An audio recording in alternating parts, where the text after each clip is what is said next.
Welcome to Newt's World Podcast on the iHeart Podcast Network. When I think about John Adams and John Quincy Adams, one of the most amazing families in the founding period of America, and I think about all that they saw, the dream they had for America, the fact that they both dedicated their lives, as did John's wife, Abigail, who's probably the most famous woman in the period of the founding of the country. Martha Washington, of course, was extraordinarily famous because she was George's wife. But Abigail Adams was a real intellectual. She was really involved. She had strong feelings and strong thoughts. And she raised John Quincy Adams. In fact, it's amazing that he was 11 years old, and he was in Boston at the key moment at the Battle of Bunker Hill. So you have this sort of amazing family. But I thought to myself, as we were talking about John Quincy Adams and his really remarkable career, probably we may not have gotten the Smithsonian Institution approved. James Smithson had left $500,000 to the U.S. to create a national museum. But at the time, there was a lot of political pressure. First of all, he was British. Second, there were a large number of populist members who thought, why do we want to tackle a museum? And once we accept this money, how much more is it going to cost us to maintain it? It was a pretty controversial moment. And John Quincy Adams, the only president to go back and serve in the House after he lost his re-election campaign, Adams stood up and gradually, carefully negotiated and got the Smithsonian approved. It's one of his many contributions. But I thought to myself, both Adams understood an immense amount about legislative bodies. They had both served, in the case of John Quincy Adams, he served 40 years in the House. It's really quite a remarkable experience. In the case of his father, he was in the Continental Congress. He was, of course, vice president under Washington. Then he was president. So he understood the process, what they were trying to do. I think both of them would be appalled at how the Senate has collapsed as an institution. I mean, there's no other way to describe it. We're caught up in a moment in time when you have people in the Senate who would rather hurt you than share profit. So if you said to them, if we work together, we can get something done, their first reaction is, no, I don't want to get anything done if you're going to be part of it. And the result is the Senate, I think, I'm echoing here a comment that I saw Senator Ron Johnson, who's one of the most thoughtful, committed members of the Senate from Wisconsin. And Ron, who had been a very successful businessman, who ran because he truly was worried about the country. Ron said, the Senate is now a broken institution. And I think that's an important idea. That the Senate, because of the way it's wrapped itself up in its rules, can't get anything done. Now, the American system was not designed to get nothing done. The American system actually was written by very practical, competent people, all of whom had played major roles in business, in war, in legislation, all of whom had helped write state constitutions before they wrote the national constitution. And all of whom understood that you had this delicate balance. Government had to be effective enough to protect the United States from Great Britain and France and Spain and other countries that might try to take us apart. But at the same time, you had to protect the American people from their own government. You couldn't have a government so strong that it could become a dictatorship. And so 250 years ago, they came up with this amazing document, the Constitution. They set out to create a better future and to do it in a way that it could go on for generations, not just once, but again and again. And of course, we survived a civil war with the Constitution intact, with Congress playing a much bigger role than most people realize. We survived World War I, World War II, the Cold War. And I don't remember any period except just before the Civil War where the Senate was as dysfunctional as incapable of acting and as incapable of getting things done as it is right now. And I think, frankly, the members of the Senate and maybe the average American need to go back and learn from John Adams and learn from John Quincy Adams and then learn from Jefferson, Franklin, Washington, Madison, the people who really did know how to create self-government, the people who really did believe that this was an extraordinary breakthrough in everyday people having rights that come from God, and the people who believed that you had to develop a government capable of solving problems while preserving freedom, and that had to be a government capable of being effective. I think if the Senate were to take a month and go hiding, remember 55 days in Philadelphia led to the Constitution, maybe the Senate needs to go hide. Be honest. Kick out the staff, kick out the news media, kick out the lobbyists, and talk through what would an effective, functioning senator be, and therefore, how do we have to change the rules so we can actually do our share of governing the greatest, freest country in the world. Something has to give. We cannot continue with the level of dysfunction that we're currently seeing. Coming up, I'm going to talk with Bob Crawford of the Avett Brothers. He's going to tell us how a Grammy-nominated bassist came to write a book about John Quincy Adams.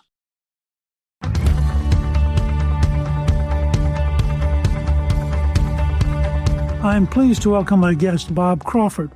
He is best known as the Grammy-nominated bassist of the folk rock band, the Avett Brothers, the creator of the I Heart Curiosity podcast series, Founding Son, John Quincy's America, and he's joining me to discuss his new book, America's Founding Son, John Quincy Adams, From President to Political Maverick. Bob, welcome, and thank you for joining me on Newt's World. It's a pleasure to be here with you. Thank you. You've really had quite a career. You're not exactly, I say this as a historian, you're not exactly a typical historian. Neither are you. That's true. I have none of your musical talents. You've spent time studying history on the road. How did that lifestyle shape the way you see American history? I think when you're on the road, you are out there and I interviewed Bob Weir a few years ago before he just recently passed away from the Grateful Dead, but he was talking about how you take the pulse of wherever you are just by traveling. And you probably know this, just by traveling and going into coffee shops or bookstores or just kind of sitting on a bench, you kind of get a pulse for what's going on in the town and the history of the town, what's happened there. Newt, we were in a town, God, I wish I could remember the name, but it's a border town between Arkansas and Texas. And we played a venue there outside. It was like 100 million degrees out last summer. And I walked around the town and there's a plaque in the center of the town square, talking about a gunfight that happened. There's a map of the town square and like little stars where each of these events that led to this crazy gunfight. And so when you travel around, you have the opportunity to take in the history of where you are and at the same time get a sense for what people are feeling, in that moment. You apparently found history on the road interesting enough that in 2020 you actually earned a master's degree in history from Arizona State. Was it different studying history having been out there learning it? Yeah, because I've been doing this history podcast since 2016 called The Road to Now, and my co-host is a historian. He got his PhD in Russian history. He was a Fulbright scholar over in Russia for a time, and we would debate the academy, right? We would have all these great historians that write these great academic history books on our podcast. And I would say to Ben, my co-host, it's like they're just talking to the academy.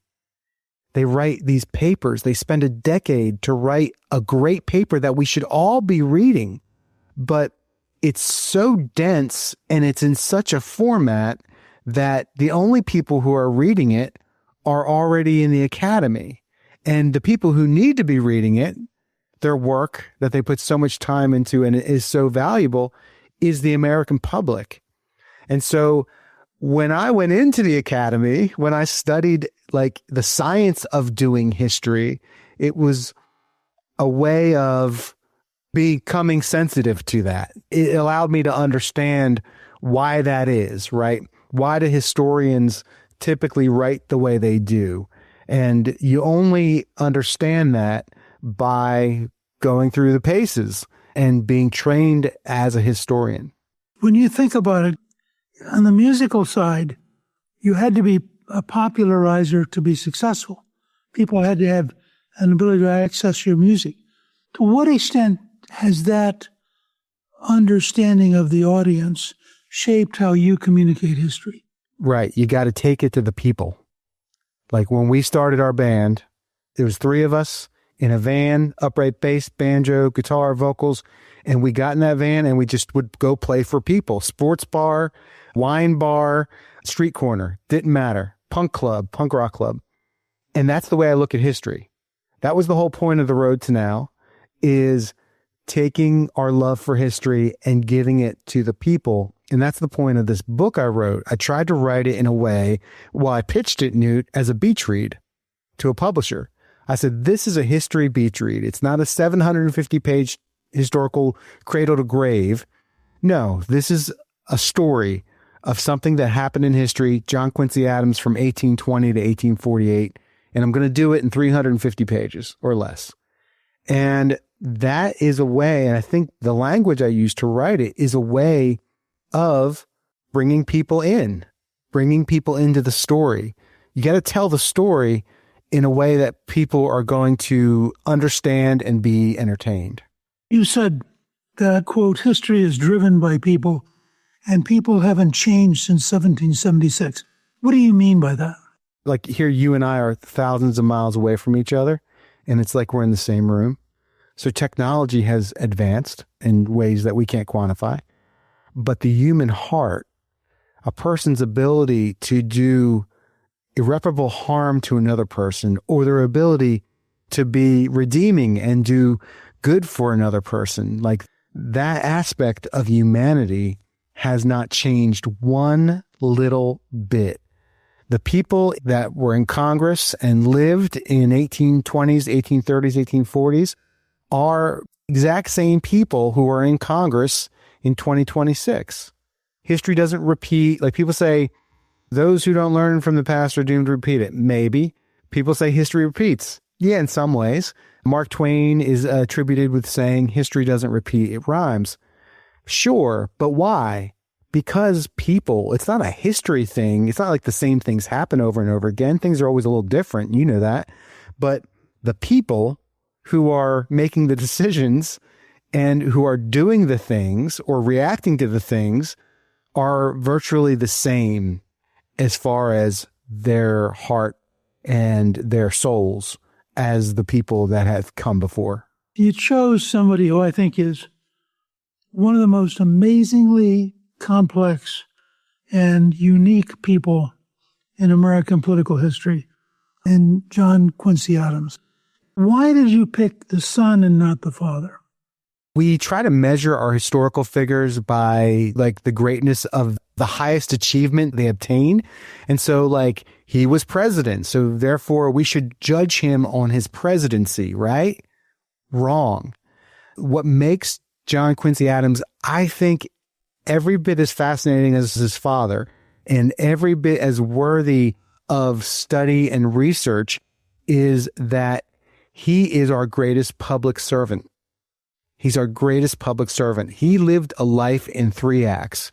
He was an incredible diplomat. He was America's first real diplomat, maybe the greatest Secretary of State in the history of the United States. He has a failed one-term presidency. He comes into office amid a great cloud of controversy. He leaves office feeling rejected by the American people, but then he has this 3rd act. He goes into Congress like no other president did before or since. I know there's an asterisk for Andrew Johnson for going back in the Senate for a few months before he passed away.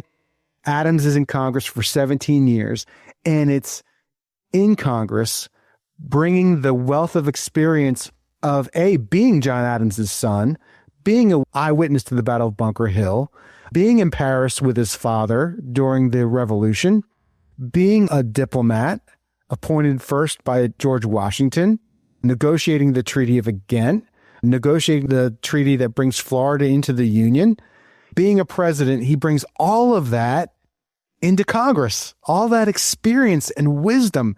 And what does he do in Congress? He defies his party. He defies the pro-slavery Southerners in Congress, and he becomes a defender of freedom of speech.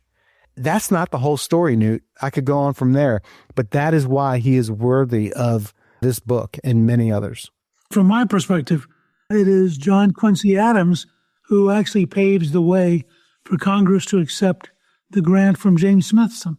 He does, and I didn't even cover that in the book because I was trying to be very focused on Adams and the slavery issue. That's a great example of something that I don't even talk about in this book. You can't fit it all. You can't fit it all. In that context, didn't he also end up playing a significant role in the trial involving the slaves who had rebelled and taken over a ship? Absolutely. So in 1839, the anti-slavery movement is at a low point. There is a financial crisis. The nation's been hit with several recessions, maybe even depressions between 1836 and 1839. The anti-slavery movement was being funded, almost solely funded by these two brothers, these two mercantilists from New York, the Tappan brothers, Arthur and Lewis. We could think of them as the Koch brothers today or George Soros, however you want to do it. But the economy crashes. The movement runs out of money. The movement is also splintered and fighting against itself. And here there's a slave ship is mutinied really out off of the coast of Cuba. It drifts, and we can go into as much detail or as little detail as you want for this, but ultimately it makes its way off the coast of Long Island. It is seen and boarded by an American Navy crew or a Coast Guard cutter, if you will. And they find that these captives from what is today Sierra Leone, these enslaved people, mutinied and took over the ship. And so they are brought on the shore at the United States, and there is a debate. Like, who owns the ship? Is it Spain? Is it the enslavers? Is it the guy, Lieutenant Thomas Gedney, who found and boarded the ship? Who has salvage rights? What do we do with the captives? And what do we do with the property, with the booty, if you will? This becomes like trial of the century. Reporters love this story. The American people are eating it up. Figure drawers are on board, drawing pictures of these captured men and making them out to be like Greek warriors. And so this is a trial that captures the nation's attention. It works its way all the way up to the Supreme Court. And the anti-slavery, the abolitionist society says, man, we need to bring in a big gun. We need a ringer to try this case before the Supreme Court to defend these men. And they approach Adams, and Adams accepts, and Adams wins the trial. He wins the trial, and he wins these men's freedom, and he argues points of due process for them. And he also, during his closing argument, and it's an 8-hour closing argument spread across 2 sessions of the Supreme Court, and in his closing argument, he points to a copy of the Declaration of Independence on a pillar in the courtroom, which I guess is the old Senate back then. And he says, if this document is true, these men are free. And he wins. He wins the case, and he wins their freedom. And let me tell you what I think, like looking at the scope of his life. When he loses re-election in 1828 to Andrew Jackson, he feels, again, rejected by the American people who he served his whole life up to that point. He'd served the American people. He felt he was personally rejected by them. And then a couple months later, his oldest son commits suicide. When he wins 10 years later, whatever it is, when he wins that case before the Supreme Court, I feel like that is his redemption. That is his moment where not only he's redeemed personally inside of his soul, but the American people begin to look at him as a folk hero in the North, of course. And that's when he makes a victory lap after that. You argue that Adams had almost prophetic precision about where the country was heading. From your perspective, what did he get right about America's future? Well, I mean, terrifyingly so, right? So in 1820, while the nation is debating what will be the Missouri Compromise, so Newt, you're really aware of this, but for your listeners, from the time of the Constitution is ratified in 1789 until the debate over Missouri's territorial status coming into statehood, the issue of slavery as a national issue had kind of been on the back burner. The Three-Fifths Compromise is like a Band-Aid, and it kind of covers the issue up. But when Missouri's on the verge of becoming a state, it's kind of assumed it's going to be a slave state. But there's this congressman from New York, a one-term congressman from New York named James Talmadge, and he puts these amendments on the Missouri statehood bill in the House, essentially saying, yeah, Missouri can come in as a state, but everybody that lives there is going to need to free all their slaves. And that bill passes, and then Congress adjourns for a year. And the debate moves to the nation, to town halls, to state legislatures, to newspapers, North and South. The old wound of slavery is opened up. And so Adams is watching as this debate's playing out, and it's getting bitter. So he confesses to his diary. He says, the only way that slavery is going to end in this country is going to be through a civil, servile war. He writes that many different times in this time period in his diary. And it is just, when you look at what happens 40 years later, you can only say that he was prophetic. And I think he had such a good understanding of human nature. I think he understood human nature because he was an expert in the classical literature and Greek philosophy and Roman literature and poetry. And he was just so intellectually astute. He knew the Bible better than anybody else. I mean, I think he translated the Psalms at one point, but I think it's his understanding of government and of human nature that allowed him to see the future. When we come back, we're going to discuss how Adams became president in his one-term presidency and pursue this whole notion of his kind of remarkable insights into America. John Quincy Adams served his country for 60 years as diplomat, Secretary of State, president, and then as a congressman fighting slavery on the House floor into his 80s. He was born a British subject, watched the Battle of Bunker Hill with his mother, and served in Congress alongside Abraham Lincoln. Bob Crawford's book captures that extraordinary story. But something is missing: a permanent place in the National Mall to honor John Quincy, his father John Adams, Abigail Adams, and their family. The Adams Memorial Foundation is working to change that, but we can't do it without you. Please make a gift today at theadamsmemorial.org. Every dollar helps us honor a founding family and inspire our nation. Some legacies are too important to forget.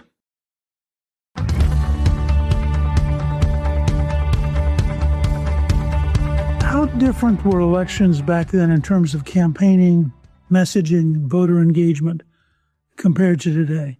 Well, there was no contract with America back then.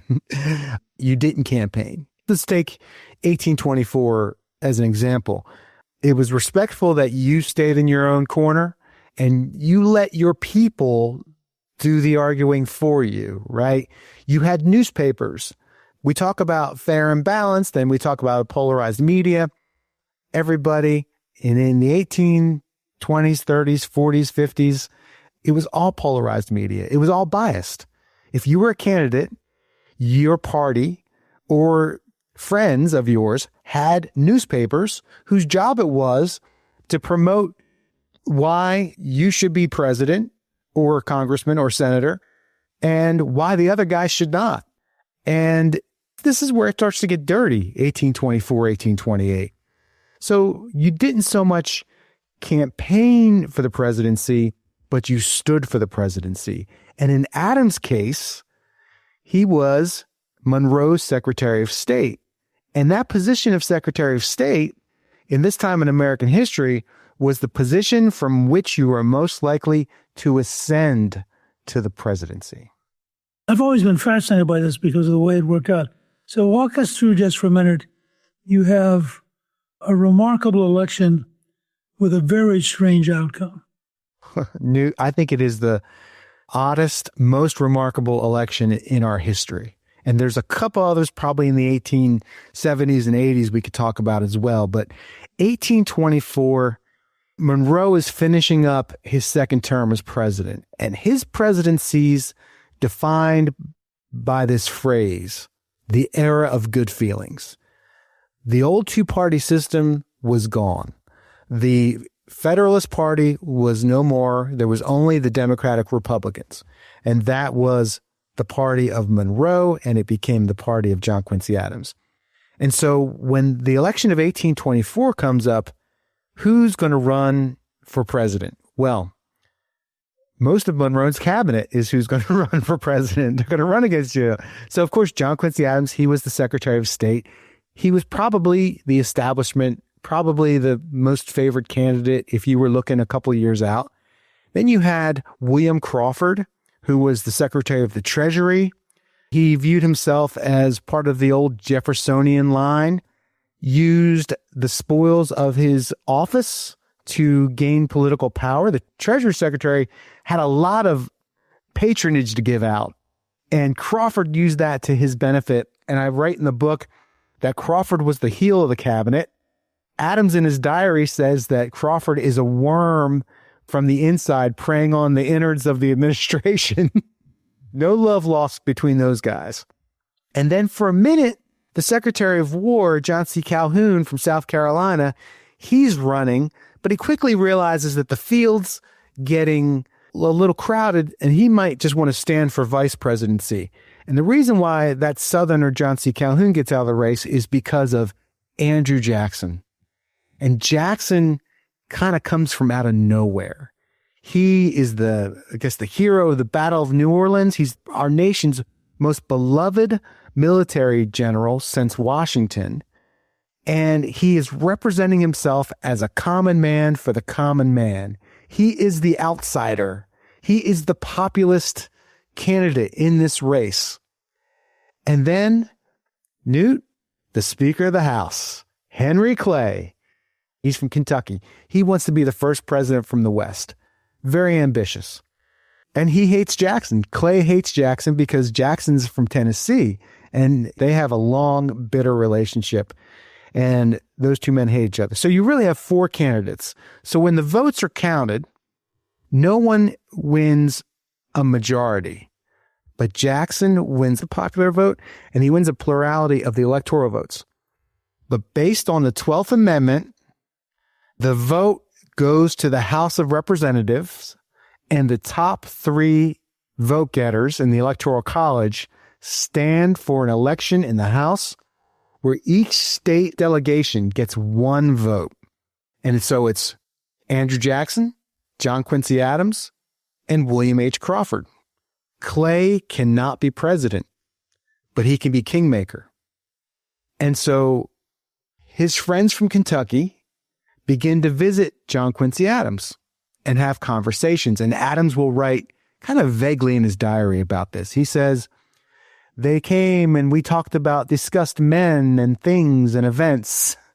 And then at one point, as actually a dinner celebrating Lafayette made a trip back to the United States. The Lafayette tour of 1824 was the biggest tour up until Taylor Swift. It was Lafayette's 1824 tour, was the biggest tour in the country.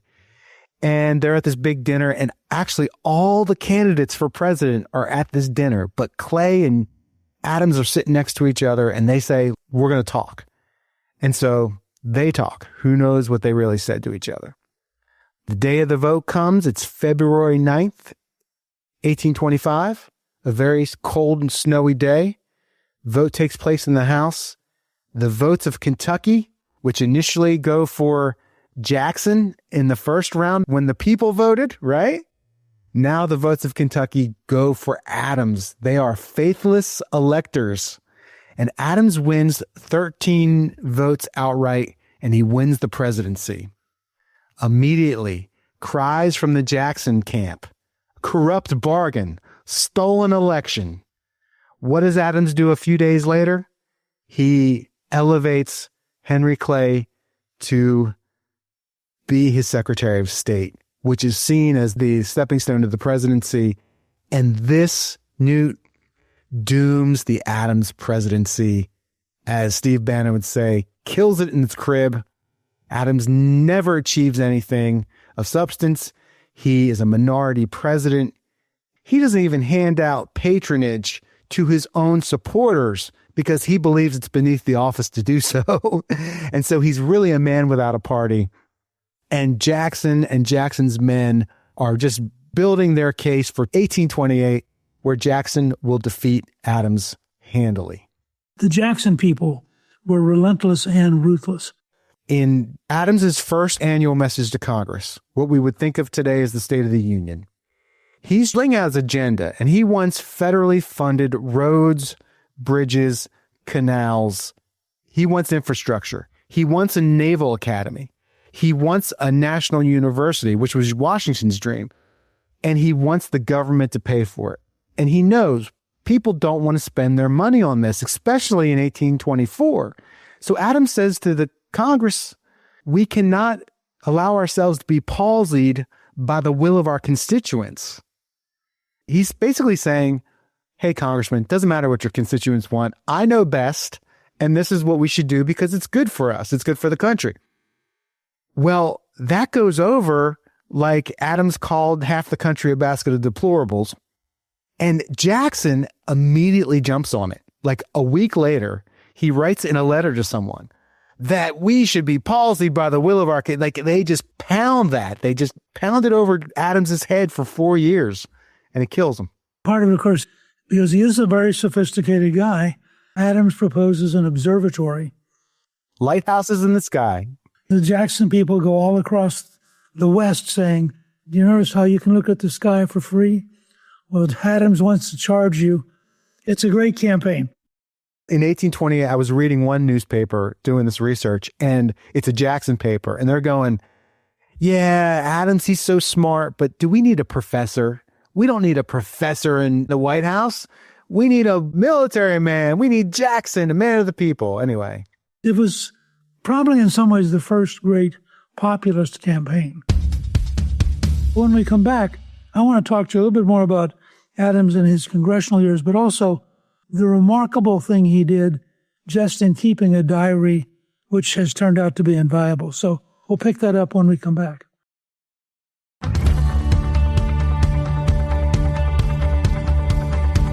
I want to start with the diary because you make a point about it. And as a fellow historian, I did not know it existed, and I'm intrigued that he literally would every day write notes. Almost every day, yes. And if he didn't, Newt, he would go back and he would say some entries. He said, my diary was in arrears for a week. So he'd go back. He was a Puritan, right?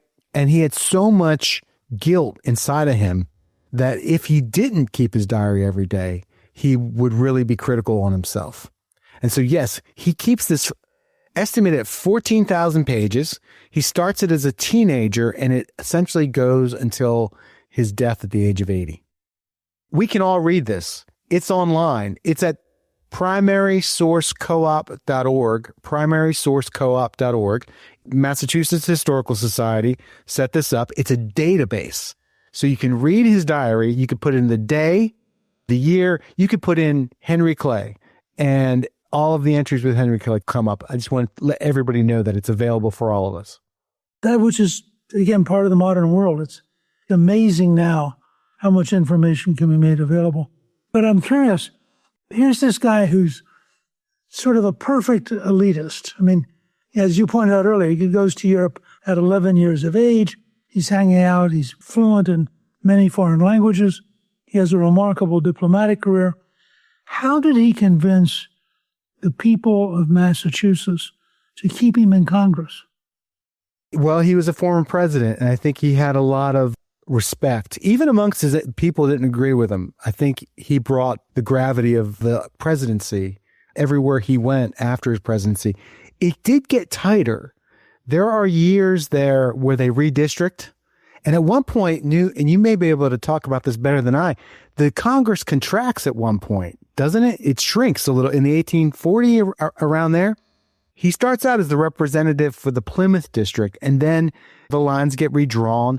And there is a point where he narrowly wins re-election. For the most part, he was in Adams, he was in Massachusetts, and the name, like often does, carries you through. As part of that, talk a little bit about the whole gag rule fight. Okay, so the First Amendment, we can petition our government for a redress of grievances. Well, these days, if I want to talk to my congressman, I will go online and email them. I might stop by their local office. I might call. I can go to Congress, People's House, and go to their office there. Back in the 1830s, you literally sent a petition to your congressman, and they read it. There was time set aside in the House calendar, and congressmen got up and read the petitions from their constituents. So congressmen may stand up and say, Mr. Crawford from Orange County, North Carolina, petitions the Congress for remittance of his father's Revolutionary War pension. Or, as Adams represented one day, there was a petition from sailmakers who were asking for relief from the tariff so they can make money on their sails again. And so what happens in the 1830s is anti-slavery activists begin to send anti-slavery petitions to Congress as a way to have their voices heard, and really as a way to put pressure on Congress, right? The doings of Congress are reported in the newspaper. So if you have an issue you want to make hay about, like ending slavery in the District of Columbia, you send a petition to your congressman, they're going to stand up and read it, and a newspaper may publish that. So what begins to happen over the course of that decade, the 1830s, is these petitions begin to show up at the Capitol by the wagon load. And all the congressmen don't read them, but there's a handful that do, and Adams is probably the most well-known of them. And so the very first time he stands up to speak in Congress in 1831, he's a freshman congressman. He says, I've got 15 petitions here from constituents, all of the same character. I don't agree with what they're asking for, but let me read one as representative and let their voices be heard. So over time, you have the Denmark Vesey enslaved uprising in Charleston, South Carolina. 1831, you have the Nat Turner uprising. So you have two things happening at once. You have these anti-slavery activists in the North making noise, and their petitions being read in the House. And at the same time, you have these slave uprisings going on, and it leads Southerners in Congress to get kind of nervous and paranoid. And they feel like, man, the protest of these abolitionists in the North, it's making its way to the South, to the enslaved population. And it's showing the enslaved population that they have allies, and they have allies in Congress. We need to stop it. We need to stop it now. So the House passes a rule called the gag rule. And essentially, you cannot mention slavery on the floor of the House. These anti-slavery petitions, they are immediately tabled, like they don't exist. Like Adams says, they go to the vault of the Capulets, gone forever. And so for John Quincy Adams, he abhors slavery. He thinks it's wrong as a practice, but he also respects the Constitution and the Three-Fifths Compromise that is made in the Constitution. And he doesn't believe that the federal government has any way to interfere with slavery in the states where it exists. But when you take away a citizen's right to petition the government, you're messing with the First Amendment. He says, if you mess with the First Amendment, right to petition, next will be freedom of religion, the right to peaceably assemble, freedom of the press, freedom of speech. Adams becomes a First Amendment warrior in the Congress to defend these people's freedom of speech. people thought the abolitionists, they were crazy. They were a radical religious minority, many of them women. And so everybody thought they were crazy. Northerners thought they were crazy. Adams thought their tactics were foolish. But he begins to defend their right to free speech and their right to petition, and that pulls him into the movement. In some ways, one of the most remarkable things is he dies in the Congress. He dies in the Congress. As Sean Wilentz said, he died with his boots on. He is 80 years old, and he was against the war in Mexico, and the war is now just about concluded. And there is, I guess, a pro forma vote in the House, like to commend the generals from the Mexican War. And Adams yells out no to reject it. And he's getting up to make a speech. And somebody notices, he puts his hand on his desk and he's shaking and he falls over. He probably had a stroke. Immediately there's commotion in the House. People yell out, Mr. Adams is dying. They bring a couch over and they place him on a couch that's still at the Capitol today. I'm sure you know about this, Newt. And they take him into the Speaker's chamber, which I guess today is the women's powder room. They're off the old statuary hall. And he lays there in and out of consciousness for about 2 days. He utters his last words, which were, "This is the end of earth. I am composed," which are the greatest dying words of any human being ever. If I can remember them at the time, I'll say them as well. And he passes away there in the House. It's a truly remarkable story. You've done a great job of bringing somebody alive who really is, I think, sadly underestimated and understudied. But there's something else you're doing I want to have you talk about for a minute. Your daughter, Hallie, is a 3-time cancer survivor, and you and your wife, Melanie, have created the Press On Fund, an organization that seeks to find less toxic treatments for cancer. Talk about what you're doing and why. The Press On Fund is managed by 3 families who have been tragically impacted by pediatric cancer, and we were actually the 3rd family that was invited to be a part of it. Our whole thing is we're trying to find less toxic treatments and cures for pediatric cancer. We have a medical advisory board. Our goal is to kind of think outside the box. But there's politics in everything, Newt, and there's politics in getting funding for cancer treatments. And so we're just trying to give voice to some of these treatments that are promising but may not have the support inside the system that they deserve. We've funded studies at St. Jude and in Augusta, Georgia. There's a great pediatric hospital. They're doing a lot of great immunotherapy work for pediatric brain tumors. And so we're just part of the battle. I'm really delighted. And I want to thank you for your patriotism and for your citizenship. I do want to mention to folks that they can donate to the Press On Fund for Cancer by going to the website, pressonfund.org. And Bob, I want to thank you for joining me. Your new book, America's Founding Son, John Quincy Adams, From President to Political Maverick, is available now on Amazon and in bookstores everywhere. And I'm just delighted with the work you do, and I look forward to future books from you. Oh, Newt, thank you so much. This has been a great thrill for me, and I've enjoyed our time together.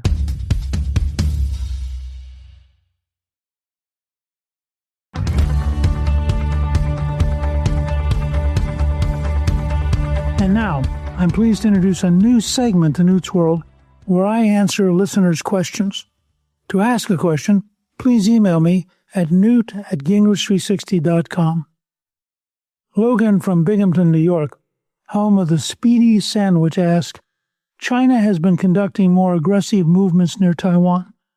Is the United States prepared if China strikes while the operation in Iran is ongoing?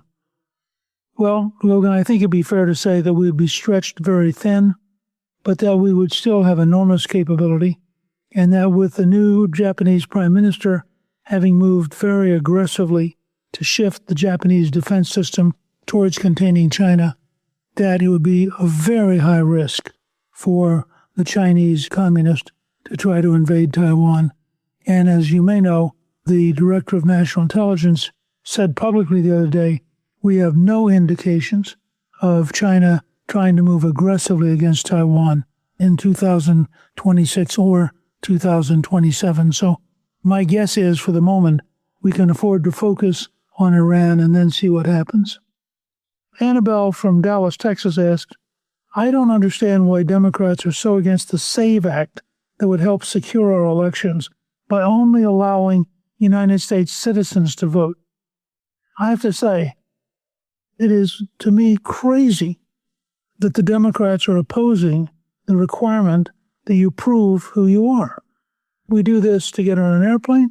We do this to be able to drive a car. The idea that somehow it's shocking that you have to actually have some identification that proves who you are in order to vote, I think that is a tribute to the degree to which the Democrats want to be able to steal votes. And I can't understand any other rationale for why they are so deeply determined to not let the SAVE Act pass. The Senate may find a way to get it through. The opposition of the Democrats is very deep and very strong and tells you a lot about the nature of the modern Democratic Party. Let me remind you, I look forward to hearing from you, and you can ask a question by just emailing me at newt@gingrich360.com. Thank you to my guest, Bob Crawford. Newt's World is produced by Gingrich 360 and iHeartMedia. Our executive producer is Garnsey Sloan. Our researcher is Rachel Peterson.